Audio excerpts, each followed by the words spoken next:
Hello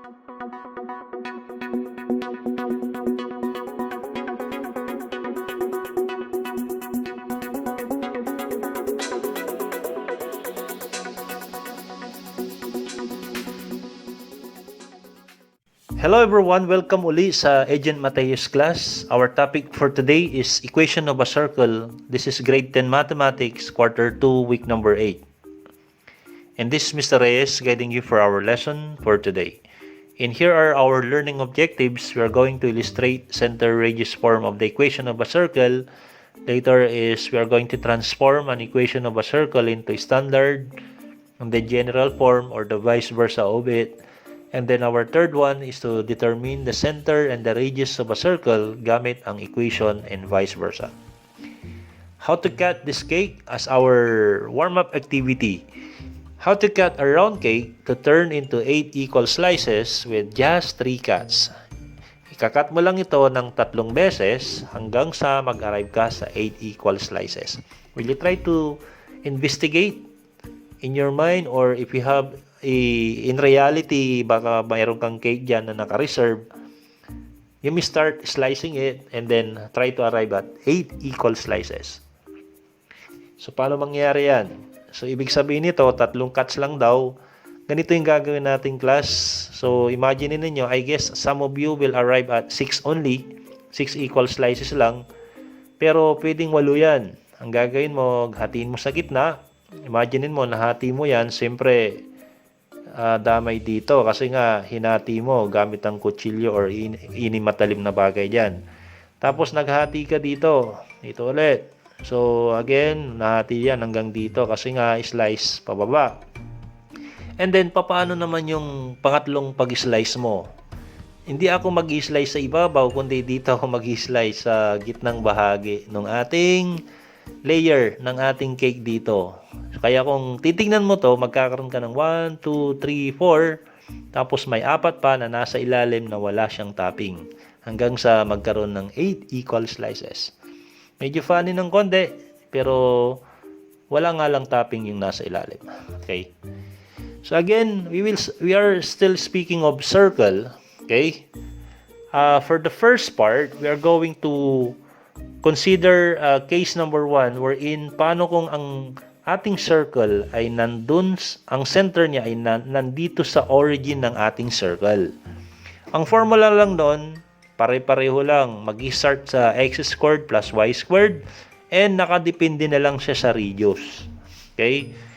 Depende sa radius na ibinigay. So mamaya, through the use of the example, and malalaman natin na na-derive or madali lang ibigay ang kanyang equation gamit lang yung formula na ito. Again, na-derive to gamit ang Pythagorean theorem na parang distance formula na rin. So again, in case we have to determine the center radius form of a equation of a circle wherein the center is at the origin. Okay, ito yung case number 1, ano?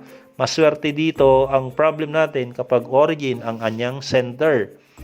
And nakadepende sa radius, kaya ang gagawin lang natin, if that is 5, according to our equation here, you just have to square that, magkakaroon ng 25. As simple as that. You know? And i-revise natin yan, dapat ganito. Okay? Equated to 25. Again, copy x squared plus y squared, and then yung 5 squared, i-substitute lang natin yung 5 yan, and then magiging 25 na. What if our circle has the center which is not located at the origin? Wala siya sa origin. Okay?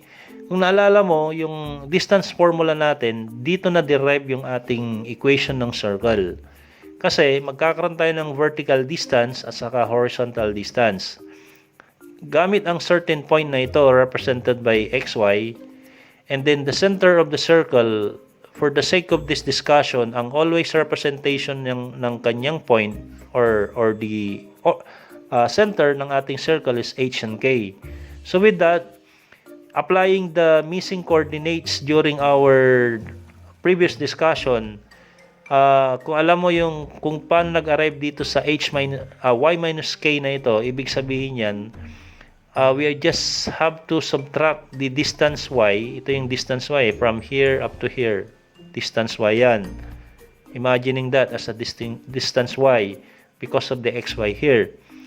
Itong portion dito naman hanggang dito, that is the distance k. Paano nangyari yung k na yan? Galing dito, represented by h and k. So with that, buong y, babawasan mo ng k, ito yung magiging result, y minus k. Same true with the others. From this point up to this certain position, that is represented by x. From this point up to this certain position, that is represented by h. Kaya ibig sabihin, x ito, bawasan mo ng h, ito yung maiwang x minus h.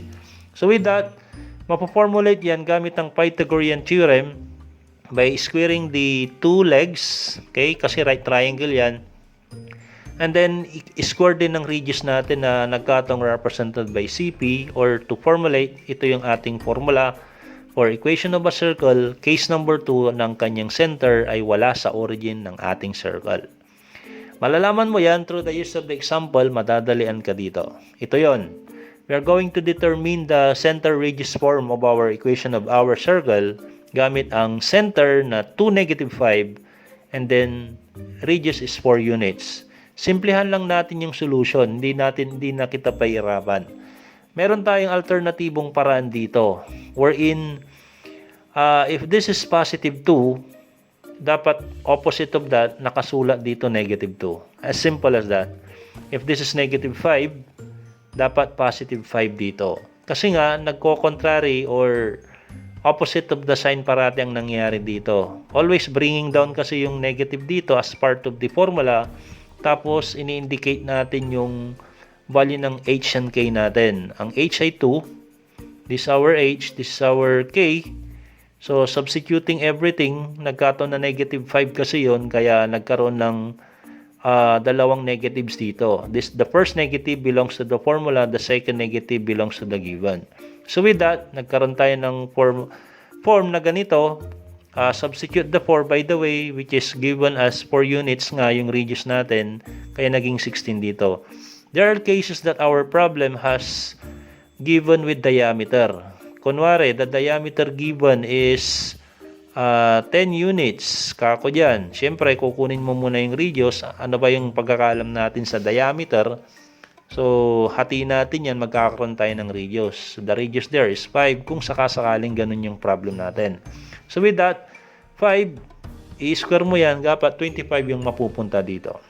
Okay? Okay, punta tayo sa example na ganito. What if our problem is to find the center and the radius of our circle? Again, getting opposites, as simple as that, which is the alternative method in getting the center of our circle. If that is x minus 5, the minus 5 becomes the positive 5 dun sa kanyang center. If this is plus 12, that becomes -12 here. Okay, di ba? That's the simplicity of the solution. If the number here is 81, kung alam mo lang yan na yan yung representation ng ating r squared, ibig sabihin yan, 81 is equal to r squared, square root both sides, syempre r is equal to positive 9, or get always the positive result. So therefore, the radius here is 9. Okay? Madali ano? Just getting opposites and then hindi ka mawawala sa part ng solution natin. Ang equation ng ating circle ay pwede rin nakalagay sa general equation na tinatawag. Ito yung in the form of x squared plus y squared plus dx plus ey plus f is equal to 0. So, equated by 0 parati pag general ang pinag-uusapan natin. Paano magkakaroon tayo ng general equation? Ang gagawin lang natin is i-expand lang natin yung standard form hanggang sa mag-arrive tayo sa ganyang general equation. So, through example, maintindihan mo. We are given a center of -3, 4 and our radius is 7 units. I-plug in lang natin sa standard equation of our circle. Kagaya ng sinabi kong technique, get the opposite. As simple as that, get the opposite of 4, as simple as that. Kaya naging -4 dito. I-plug in yung 7, kaya naging ganito. Hanggang sa tuluyan nating i-expand yan gamit ang square of a binomial during your grade 8. Kaya to square the x plus 3, square the first term, which is x squared, square the last term, which is magiging 9, And then, yung 6x na ito, galing yan sa double, always double or twice, the product ng ating first term at saka ng ating second term or the last term. So, 2 times x times 3 ay 6x. Same as dito sa kabila, double the product of the first term which is y and then the second term which is negative 4 hanggang sa maging negative 8y dito. Ito namang first na y squared galing siya sa square ng y. Itong 16 naman galing siya sa square ng negative 4. Napapansin mo, positive parati yung first and last terms kapag in-expand natin yung binomial. Itong 49 gamit yan sa 7 squared. So, ang next step natin is itatapon natin lahat ng mga numero sa left side. I-combine muna natin is, mauna nating isusulat ang x squared and y squared. Ito yon. Then, followed by the variable with variable x and with variable y. Napansin mo, nasa ending part naman yung mga numero. 9, 16 at saka 49 na ibababa dahil kagaya ng sinabi ko, dapat walang matira sa right side. So, bring down the 6x, bring down the negative 8y, and simplify the 9, 16, and negative 49. That will give you to negative 24. So, therefore, our answer for this example number 1 is x squared plus y squared plus 6x minus 8y minus 24 is equal to 0. Okay, what is our general equation? What if our general equation will be turned into standard equation? Ito yung medyo mahabang proseso, because you will undergo 5 steps. First step is to group the x and the y terms on the left side of the equation. Mamaya malalaman mo kung paano mag-group. Next is to move the the constant term to the right side of your equation. Simple lang, transpose ang ating ginagamit kung minsan. Itong number 3 naman, magkakaroon tayo ng PST na kung tawagin or perfect square trinomial. Paano tayo magkakaroon ng anwari, x squared plus 12x plus a certain blank. Ano yung nasa third term natin para makompleto yan bilang perfect square trinomial. Kung naalala mo, square, that if you have 12x here, get the half of that. So, half of 12 is 6, then is square. Yan yung magiging third term natin. I-apply natin mamaya through example para di ka malito. Sa number 4 natin, kung ano yung nag-exist na mga numbers na inad mo sa with respect to x at saka with respect to y, dapat yun din yung idadagdag mo sa kanan. Nakakalito? Kung hindi, malalaman mo again sa example natin mamaya. Adding numbers to the left side will be added also to the right side. Yan yung ibig sabihin ng number 4. And then later on, magkakaroon na tayo ng perfect squares because as a PST, ita-turn out mo lang siya sa square of a binomial na yun yung magiging setup natin para makuha yung ating center represented by h and k, and then makukuha na rin natin yung radius later on. Okay? Through example, magiging malinaw ang lahat. Sana. Okay? So, we are going to translate or transform the x squared plus y squared minus 6x minus 10y plus 18 equals to 0 into standard form. Step number 1, igrupo daw natin yung mga may x. Yan, nakagrupo na yung mga y, and then isolated na lang yung 18 natin which is the constant term. Okay, next. We have x squared minus 6x plus y squared minus 10y. Naitapon na natin yung ating constant term sa right side.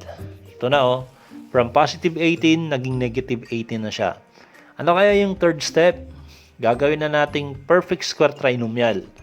So, kinumbine na natin sa step number 4 because whatever is the number na pwede nating makuha dito, yun din yung idadagdag natin dito. Okay? Ano kaya yung nawawala dito? Again, half of the negative 6, ganun lang na parate. Magiging negative 3, and then you're going to square that, magiging positive 9. So, magiging 9 dito. Dito naman sa with respect to y, half of the negative 10, okay, and that is negative 5, and you're going to square that, and then magiging 25. Ginagawa lang natin siya na perfect square trinomial. And once again, whatever is the number na inad mo sa left side, yun din yung idadagdag mo sa right side. Kaya mayroon tayong 9 and 25 doon. Pagkatapos niyan is, ito na yung final natin sa step number 5. Paano tayo nag-arrive agad-agad yan? So, para di ka malito, kung ano yung kinuha mong half ng negative 6 dito, lagay mo na kagad dito. Yan yung tip ko sa'yo. Okay? Bring down the x, because we are referring to x, half of negative 6, i-ready mo na siya kagad dito. Ganun lang yung setup sa pagta-translate ng perfect square trinomial into square root of a binomial. Ganun din dito sa kabila, half of the negative 10 will be negative 5. Ilagay mo na siya kagad dito. Okay? Pero once again, kailanganan mo yung 9 at saka yung 25 kasi yan din yung idadagdag mo sa kabila. Kasi nga, maapektuhan din yung sum doon because negative 18 plus 9 plus 25 is 16. Again, kung anong number dito manggagaling yung radius. Kung ano yung naging binomials dito, na square ba binomial dito, diyan manggagaling yung center ng ating circle. Sa makatuwid, ang ating center is 3, 5. Anong sabi natin na alternative way? Okay, we are just getting the opposite. Opposite of negative 3, that is 3. Opposite of negative 5, that is 5. Yan na yung center natin. And we just have to equate the 16 into r squared as always. Kasi nga dyan manggagaling yung radius natin. Square root both sides, magkakaroon tayo ng 4 equals to r, which is the radius of our circle. Step number 2, or example number 2 rather. Okay, again, you have this, x squared plus y squared plus 16x minus 8y plus 30 is equal to 0. Again, igrupo mo yung mga may x. Okay, nandyan na class. And yung 30 natin is isolated or mag-isa na lang dito. And then with that, ita-transpose natin yung 30 sa right side as expected sa step number 2 natin. Sa step number 3 naman, magiging perfect square trinomial natin ang gagawin dito by adding a certain number for those with x, adding a certain number for those with y, and whatever's the number to be existed here will be the numbers the same dito sa right side. Kung ano yung ginawa mo sa left, yun din yung gagawin mo sa kanan. And with that, magkakaroon ka ng 64 dito because that is the half of our negative 16. So, alam mo na yung sinabi kong technique, half of the negative 16 is 8. Gagamitin mo siya dito. And half of that negative 16 is 8, and then square mo yan, magiging 64. Half of the negative 8 is negative 4. Square that, magiging 16. Yan, then yan din yung mga numbers na gagamitin mo sa right side. Hanggang sa mag-end ka sa ganitong part. Okay? Again, half of 16, ito na yung sinasabi ko, ilagay mo kaagad. Half of negative 8, lagay mo kaagad. And the simplified number of this is 50. So therefore, our center is negative 8 and 4 through opposite alternative way. Okay? Sana alam mo pa rin yan. Pero dito, since 50 ito, ang gagawin mo dyan is equate mo sa r squared hanggang sa square root both sides. Magkakaroon ka ng 25 times 2 hanggang sa 5 square root of 2 ang lalabas dyan. Kaya naging 5 square root of 2 dito. Kasi hindi lahat ng radius ay parating integral. May mga times na kasamang may radical expression. Sa learning task 2 number naman, medyo komplikado yung mga ibang problem dito. Simulan natin sa guide problem ko sa iyo sa learning task number 2. Learning task 2 then number 2. Ito, bibigyan kita ng konting tip dyan. Kasi yung problem na yan, walang example na na-verify or naibigay sa illustration. Ano? So, gamit ang ating almost the same problem, babaguhin natin yung center. Kung negative 5, 6 ang nandun, ngayon binigyan natin ng 6, negative 3 para maiba naman. Tangent to x-axis. Unang-una dito, i-identify muna yung point sa coordinate plane. Get your own coordinate plane, identify mo kung saan yung center by indicating that nandito na. We have the 6 and negative 3 dito. Kung titignan mo, nandito yung 6 natin, nandito yung negative 3, kaya yan yung certain coordinate niya. So, kung sinabi dito na dapat yung circle mo is tangent sa x-axis, ibig sabihin, gagawa ka ng circle na tangent sa x-axis. Kaya kung napansin mo dyan, no, nagtangent tayo sa x-axis. Kung naalala mo yung tangent, touches the line or circle at exactly 1 point. Ibig sabihin yan, kapag tangent siya sa x-axis, kung bibilangin mo yung radius niya, meron tayong 1, 2, 3. Ibig sabihin, ang radius ng ating circle na nandito is r is equal to 3. Kaya with that, using this information, magkakaroon na tayo ng standard equation ng ating circle. Kung naalala mo, opposite, we have x minus 6 squared. Then y, kapag nandito na sa second option, we have y plus 3, opposite again, square mo. And then, kung ang radius natin na nakita is 3, square that, magiging 9. So, ganun yung simpleng pamamaraan natin. Okay? In short, kapag tangent sa x-axis, tumingin ka sa y, absolute value ng y natin sa ating center. Okay? Medyo papabaliktad nga lang yung concentration. Kapag tangent naman sa y-axis, ang shortcut lang dito, ang radius niya is absolute value ng center na x value. Okay, once again, pag tangent sa y-axis, tumingin ka lang sa x value ng iyong center, get the absolute value of that, yun na yung magiging radius mo doon. Ang radius natin dyan ay 6. Kaya ibig sabihin, simplified na kagad yung sagot natin dito, x minus 6 squared because of the opposite.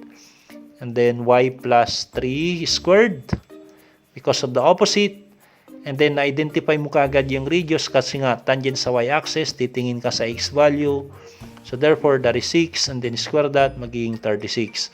Or, it would be necessary if you are going to indicate that from your coordinate plane, and then, mag-circle ka na magtatangent siya sa y-axis. Kasi kanina, tangent to x-axis, ngayon naman, tangent to y-axis. Kaya naging ganyan.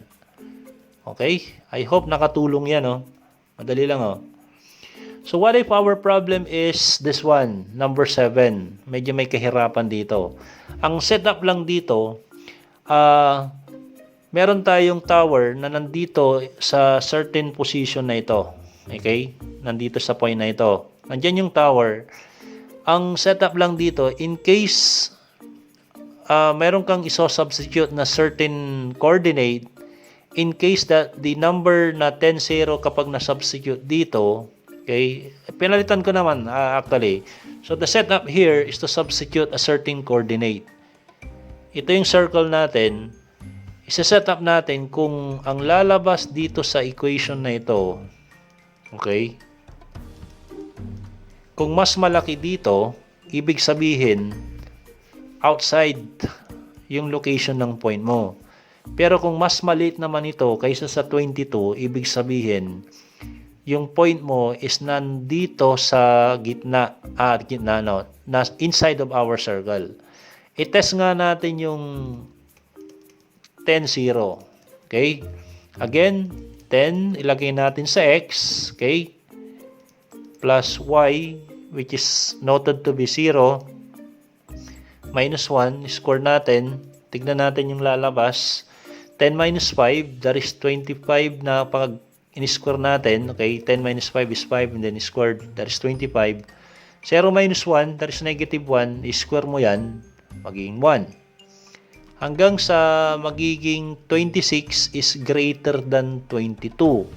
So with that, kapag greater than ang lumabas, ibig sabihin yan, nasa labas yung certain point na yon. Ibig sabihin yon, hindi na may transmit.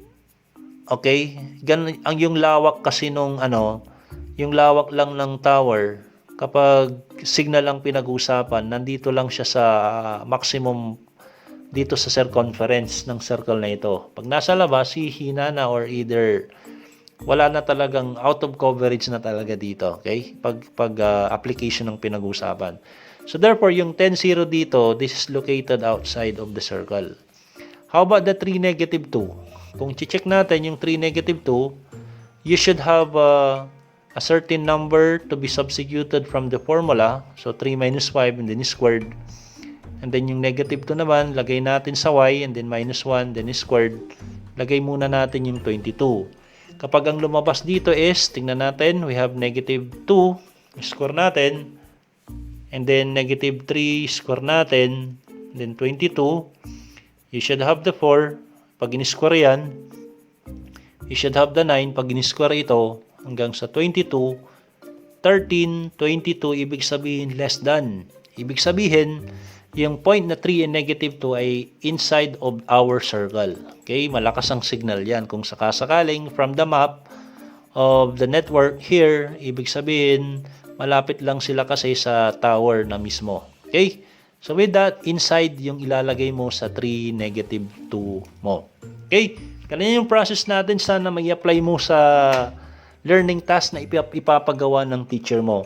The rest of the problem can be solved already because may mga examples na ako na ibigay dyan kanina. Okay? Okay class, let me end my discussion with this. A circle is round and it has no end. That's how long I want to be your friend. So you should have a friend that will help you to cope up with your studies and not just by giving you answers or even without explanations. So thank you for being my friend also by going into my channel. Thank you for liking, subscribing, and productively learning with our video lesson. So with that, thank you for the time and have a good day. And keep safe everyone.